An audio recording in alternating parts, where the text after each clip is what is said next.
पंजाब में जो वोटर्स हैं वो किस तरह से वोट करते हैं, क्या सोचकर वोट करते हैं? पंजाब में प्रमोद सर क्या वोटिंग पैटर्न है अब की, अगर आप राजनीति देख रहे हैं पंजाब में, वोटर्स की सोच को आप देख रहे हैं, उनके वोट करने के तरीके को देख रहे हैं, तो आप क्या पढ़ पा रहे हैं? देखिए, पंजाब के जो वोटिंग बिहेवियर है, इसको समझने के लिए हमें थोड़ा सा इतिहास में जाना पड़ेगा। 1992 से पहले एक अलग तरह का वोटिंग पैटर्न हुआ करता था, और 92 के ये वो फेज था 92 से पहले जहाँ पंजाब में टेररिज्म आया, खालिस्तान मूवमेंट थी, और उससे पहले का वोटिंग पैटर्न भी डिफरेंट था। जैसे मैं मिसाल के तौर पे आपको बताऊं कि उस समय बीजेपी जो थी, भारतीय जनसंघ हुआ करती थी 60 में 69 में, तो अकेले लड़ा करती थी इलेक्शन। अकाली भी अकेले लड़ा करते थे, कांग्रेस भी और सीपीआई भी। तो बाद में पोस्ट इलेक्शन कोएलिशन हुआ करती थी, ये पहले ये था। पर 1992 के बाद 1997 में और 96 में अगर मैं कहूँ कि पहली बार अकाली दल और बीएसपी आपस में मिले 1996 में, और बीएसपी को पहली बार काशी राम जी जो उनके लीडर थे वो जीते इलेक्शन पंजाब से। तो मैं इसलिए आपको बता रहा हूँ कि ये जो वोटिंग पैटर्न था 97 तक पहुँचते हुए एक मोगा डिक्लेरेशन हुआ, जिसमें बीजेपी और अकाली दल ने मिलकर उस डिक्लेरेशन को करा, और उसमें ये कहा कि पंजाबी आइडेंटिटी और पंजाबियत कोर रहेगा राजनीति का। अगर कोई भी डिस्क्रिमिनेशन पंजाब के होगा रिजर्वीज, तो वो खाली सिखों के अगेंस्ट नहीं माना जाएगा, सारी पंजाबियों के अगेंस्ट माना जाएगा, और हम इकट्ठी मूवमेंट, रजिस्टर्स मूवमेंट उसके लिए लॉन्च किया करेंगे।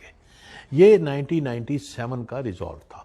ये बिगनिंग है अकाली बीजेपी का प्री इलेक्शन कोएलिशन का फेस, कि दोनों पार्टियां इलेक्शन से पहले ही आपस में मिलके राजनीति करने लगे। और ये एक लेसन भी था पोस्ट टेररिज्म के फेस का, कि जो डिविसिव राजनीति है, पोलराइजेशन वाली राजनीति है, उसका दुखांत बहुत बड़ा है। उसमें आपने देखा ऑपरेशन ब्लू स्टार भी हुआ, और उसमें दिल्ली के उसमें सिखों का कार्नेज हुआ, हर जगह हुआ, कई जगह हुआ। तो लोगों ने ये लेसन बड़ी मुश्किल से सीखे कि ये पोलराइजेशन को कैसे रोका जाए। तो इसलिए ये दोनों पार्टियां आपस में मिली और प्री इलेक्शन, जिसको हम कहें कम्युनल हार्मनी और पीस के लिए ये अलायंस बनी। तो ये एक वोटिंग पैटर्न अलग तरह से डेवलप हुआ यहाँ पे अब 92 के बाद का वोटिंग पैटर्न। और उसमें कांग्रेस ने भी अपनी पोजीशन जो थी ऑपरेशन ब्लू स्टार के बाद अपनी पोजीशन को ये उन्होंने इसके लिए अपॉलॉजी भी ऑफर करी, और एक देश के प्रधानमंत्री भी मनमोहन सिंह जी बने, सिख थे, तो उसका भी एक अलग तरह से असर हुआ। तो कांग्रेस पार्टी ने भी पीस और हार्मनी को अपने साथ जोड़ा और पंजाबी आइडेंटिटी की बात करी। तो यहाँ का जो वोटिंग बिहेवियर है, मैं इसको अगर और 2 लाइनें ऐड कर दूं कि जो पंजाब का हिंदू है वो हिंदुत्व वाला हिंदू नहीं है। क्योंकि अगर आप देखें, जब बीजेपी बिल्कुल पीक पे थी, मैं ये बात कर रहा हूँ 97 के बाद वाली बात, जब मोदी जी आते हैं पावर में 2014 में, ये उसके आसपास की बात है। और वहाँ से अरुण जेटली हारते हैं अमृतसर से, और एक कद्दावर लीडर थे बीजेपी के, और वो हारते हैं शहर से, वोटें उन्हें कम मिलती हैं जहाँ पे हिंदू पॉपुलेशन है। और पंजाब का हिंदू जो है हिंदुत्व से इन्फ्लुएंस नहीं है। यहाँ कोई राम जन्मभूमि वाली मूवमेंट भी नहीं थी कि ये ज़्यादातर लोग राम जन्मभूमि जाएं। तो इसलिए मुझे लगता है कि पंजाब का हिंदू भी उस तरह का हिंदू नहीं है। अगर इसको बिल्कुल साफ तौर पे ये कहूँ कि पंजाब का हिंदू आधा सिख है और 25% ये आर्य समाजी है और 25% ये सनातनी है, तो एक अजीब किस्म का मिक्सचर है ये। तो इसको आप अलग ढंग से इसकी परिभाषा है। तो एक कोऑपरेशन और कोलैबोरेशन जो है वो अक्रॉस कास्ट रही। तो पंजाब की राजनीति कास्ट बेस्ड नहीं है, रिलीजन बेस्ड नहीं है। 92 की बात कर रहा हूँ। रिलीजन कास्ट है, दोनों का मिक्सचर है। रिलीजन ने कास्ट को यहाँ पे काफ़ी कमज़ोर किया, और इसी वजह से प्योरिटी पोल्यूशन का जो कॉन्सेप्ट था पंजाब में नहीं है, और दलित भी जो है वो मनुवाद से नहीं इन्फ्लुएंस होता। इसीलिए मायावती और काशी राम जी को यूपी जाना पड़ा राजनीति करने के लिए। यहाँ पे वो मायावती भी हारी होशियारपुर से इलेक्शन। सो यहाँ का जो दलित है वो भी मनुवादी नहीं है, उस मनुवाद के खिलाफ उस तरह से राजनीति से इन्फ्लुएंस नहीं होता, क्योंकि सिखिज्म का एक बहुत बड़ा इन्फ्लुएंस था जिसकी वजह से कास्ट जो बिहेवियर लेवल पे कमज़ोर हुई। तो एक रिलीजन ने किस तरह से कास्ट को कमज़ोर करा।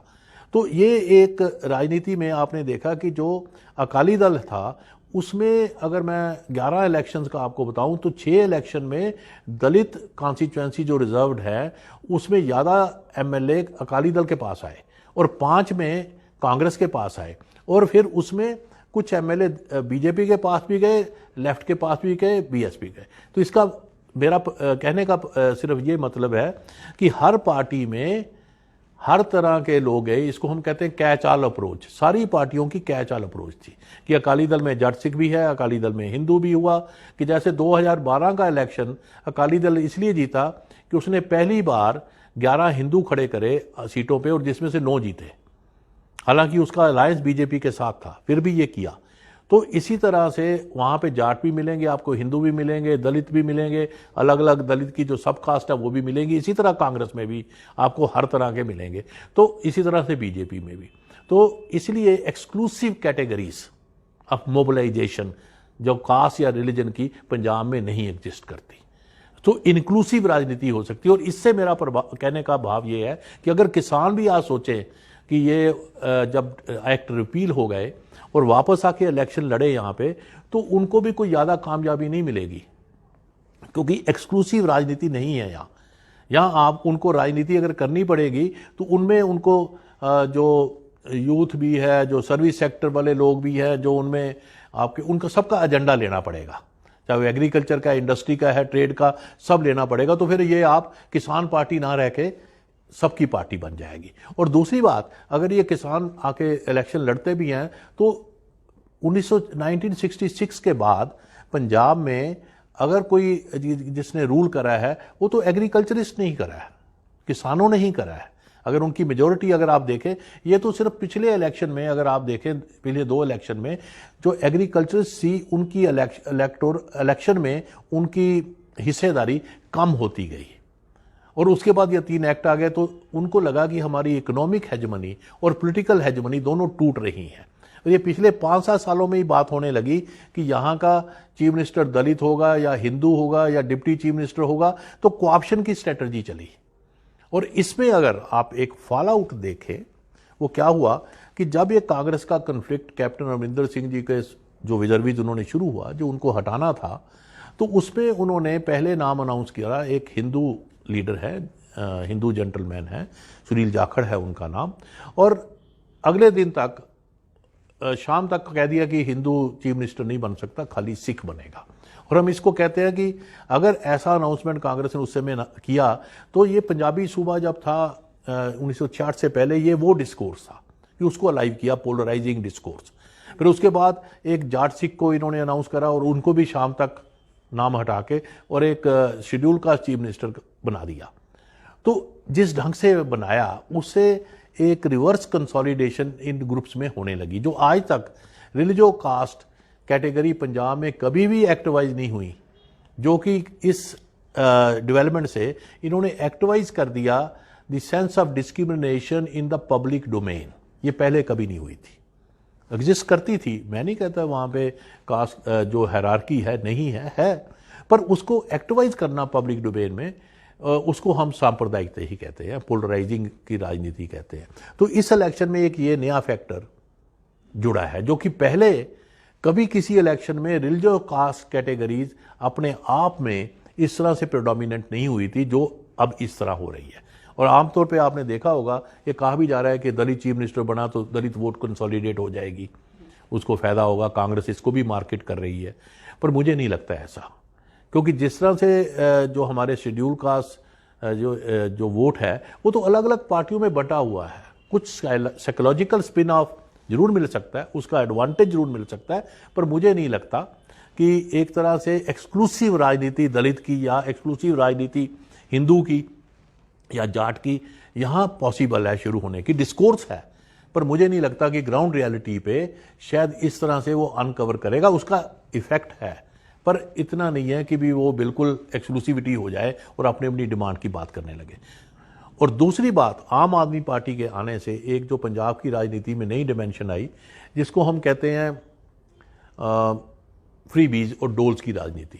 और इस समय अगर मैं एक स्टेटमेंट दे दूं कि डोल्स डेरा जो रिलीजियस सेक्ट है पंजाब के, उनका काफ़ी इन्फ्लुएंस रहता है राजनीति में, रहा है हिस्टोरिकली।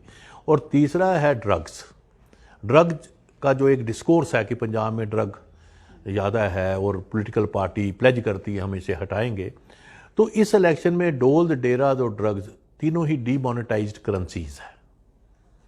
और मैं क्यों कह रहा हूँ डीमोनेटाइज्ड करेंसीज हैं, क्योंकि हर आदमी इसकी बात करता है पर इस पर कोई नतीजा नहीं निकलता। जैसे डोल्स है, अगर आम आदमी पार्टी कहती है कि हम 300 यूनिट फ्री दे देंगे बिजली के, तो दूसरी पार्टी कहती है हम 400 दे देंगे। तो कम्पिटिटिव जो आपके फ्रीबीज का जो पॉपुलिज्म जो है उसका न्यूट्रलाइज हो गया। वो जब सब पार्टी बात करने लगी तो इसको डीमोनेटाइज करेंसी कहते हैं। अब डीमोनेटाइज हो गई तो इसका इतना इम्पैक्ट, ये वोट स्विंग नहीं होने वाला इससे।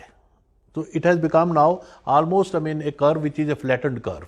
इसी तरह से ड्रग के बारे में कहा जा रहा था कि हम ख़त्म कर देंगे, तो उन्होंने देख लिया कि सब पार्टी बात ही करती है, जो है वो नीचे नज़र आता है लोगों को, तो वो भी इशू डीमोनेटाइज हुआ। डेरे वाले भी है इस समय फ्रंट नहीं ले रहे, क्योंकि दूसरे तरह का रिलीजो कास्ट डिस्कोर्स डोमिनेट कर रहा है, ना कि डेरा वर्सेस इंस्टीट्यूशनलाइज रिलीजन, वो नहीं कर रहा। तो इसलिए तीनों करेंसीज डीमोनेटाइज हैं। और अगर आप इन ए लाइटर वेन अगर मैं कहूँ कि चौथा डी भी है, वो है ड्रामा। तो ड्रामा तो वैसे ही है जैसे क्रिप्टो करेंसी जो है उसकी सेलेबिलिटी तो ज़्यादा है पर उसकी रिलायबिलिटी कम है।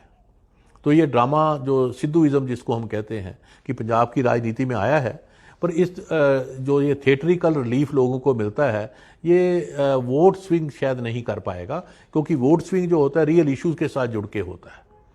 और जो पंजाब का दर्द जो है वो एक कैच फ्रेज तो है, पर लोग कहते हैं हमारा दर्द भी तो कोई सुने। तो पंजाब का दर्द और लोगों का पंजाब के लोगों का दर्द, ये अलग अलग डिस्कोर्स हो गए। और जो चन्नी हैं, जो पंजाब के अब चीफ मिनिस्टर हैं, चरणजीत सिंह जी चन्नी, वो पंजाब के लोगों की दर्द की बात कर रहे हैं, और जो इनके प्रेसिडेंट हैं वो पंजाब के दर्द की बात कर रहे हैं। तो दोनों में आपस में एक घमासान है। तो इस घमासान में कौन जीतेगा ये तो इलेक्शन ही बताएगा, पर यह घमासान जरूर है।